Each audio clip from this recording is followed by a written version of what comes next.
Study rider return চ্যানেলে সকলকে স্বাগত। আজ পঞ্চম শ্রেণীর রায় মার্টিন প্রশ্নবিচিত্রা 2025 এই বইটি থেকে পেজ নাম্বার 120 গণিত বিষয়ের প্রথম পর্যায়ক্রমিক মূল্যায়নের 3 নম্বর স্কুল অর্থাৎ Pannalal institution and Sodepur high school এইচএসের প্রশ্নপত্রটি আমি তোমাদের সাথে সমাধান করে দেব। তো একের দাগে রয়েছে যে কোনো 6টি প্রশ্নের উত্তর দাও। ক, দুটি পরস্পর মৌলিক সংখ্যার লসাগু কত?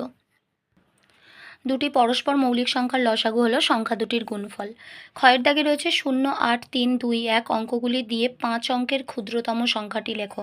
ক্ষুদ্রতম সংখ্যা বানানোর জন্য মনে রাখবে নিয়মটা হচ্ছে আমাদের ছোট থেকে বড় সাজাতে হবে। তো এখানে সব থেকে ছোট সংখ্যা রয়েছে 0, তারপরে 1, তারপর 2, 3, 8।